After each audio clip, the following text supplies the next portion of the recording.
Okay, I want to give away some secrets about the quick and dirty method of graphing some trig functions. Okay, and the crucial thing is this is going to be when there's no shifts.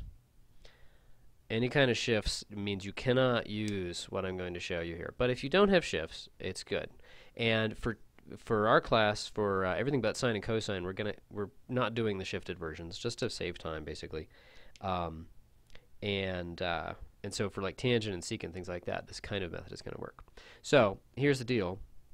Let's say I wanted to graph, if I just had the graph of y equals cosine theta, or it could be x, but I like it to be theta. You maybe have seen that in my other videos. Okay, so here's the graph of cosine. It starts high, middle, low, like that. Okay. Now I tried to make some effort to make the periods actually be roughly equal, and I do require that. You can't just stretch as it goes. Okay. So if this we're just cosine theta, this guy would be 2 pi. The period is 2 pi. Max is 1 and min minus 1. Okay. Well, what if it were actually y equals 5 cosine 3 theta? Do I have to erase this and start again? Well, let's think about what I should erase. I'm not going to erase the curve. I'm going to erase these. Actually, I didn't even need to erase that, to be honest. I'm just going to change the scale. And all I need to know is the amplitude. That's the absolute value of the number in front, and that's going to be 5. And the period is just 2 pi over b. That's 2 pi over 3. And so now, oh, you can't see that 3 very well, can you? There we go. So this is now 2 pi over 3. This is now 5, and this is now minus 5. I'm almost done. I really should decorate it a little bit more. This is going to be half of that, pi over 3, and then it's going to be half of that, pi over 6. That's pretty good, okay? And I'll make it clear when I want a more careful thing with the points plotted carefully, or when I want the quick and dirty version. But that's a very nice way to do it.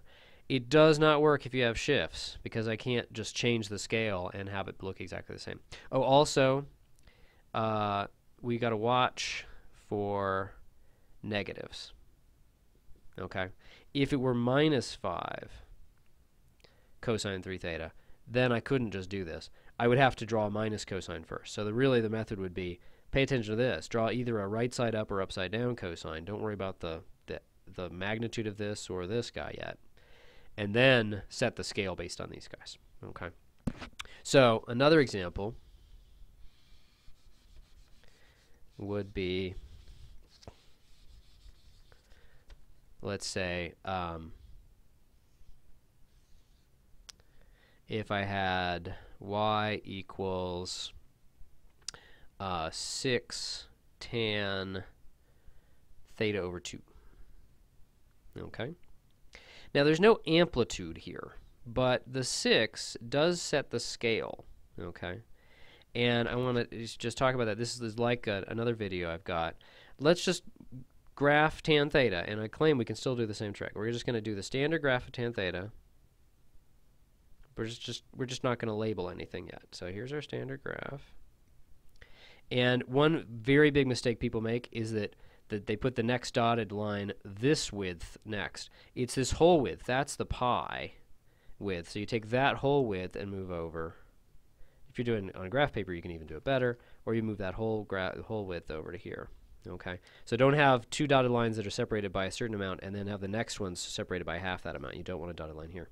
Okay, so if this were actually tangent theta, that would be pi over 2. And then how do you set the vertical scale? Well, I talked about that in the other video.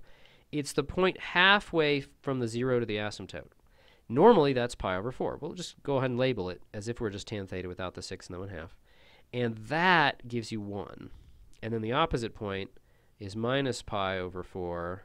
Probably not too legible, but, and that gives you minus 1. Okay, these are essential. You need to do those carefully. Even with this quick and dirty method, I need to see those carefully, so you set the scale carefully. Now that's tan theta, okay? And then we can do the other ones. And again, sort of halfway in between, it's supposed to be up to 1. And halfway in between, it's supposed to be down to -1. Similarly for here. Okay? So let's just concentrate on this for this one period, though. So all I need to do is I need to know, well, what's the period now? Now remember, this is tricky. It's pi over b here, or pi over 1/2, or 2 pi. So I've stretched it out by a factor of 2. Does that mean this becomes 2 pi? No, no, no, no. It's this whole width was pi, now it's 2 pi. So what happens to this guy? It just gets doubled to pi. And this just gets doubled to pi over 2. And this just gets doubled to pi over 2. One thing that I find is that when people stretch or shrink tangent graphs, there's this resistance to treating an asymptote like a point. Just like you could take that point and sort of change its x-coordinates, stretch it or shrink it, the asymptote, totally, it's not something that has to be fixed or behaves in a weird way. If it was x equals pi over 2 and we're doubling our x values, it's become x equals pi. There's nothing special about it. Now, the 6, what does that do? It just stretches by a factor of 6. So when I take pi over 2 in there, it's going to get -6, or -6 and +6.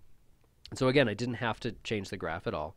I'm just changing these key indicators for where the halfway points are and where the asymptotes are. Oh, and this is -pi. We should probably have that labeled as well. Okay. And so that's going to work for a tangent graph, just stretching and shrinking. The trick is to stretch and shrink without even doing it. It's just by changing the scale. Again, this only works with no shifts, but for tangent and secant and that kind of thing, that's how we're going to do it. So you can also use that as a way to think about a matching problem, which is one of the problems that I assign. If you look at a graph that somebody's already graphed for you, you just have to look at, well, what's the period? And maybe if they're shifting the vertical scale, where does this point end up? How high is this halfway point between the 0 and the asymptote? That's going to indicate this number in front if it's a tangent function. Okay.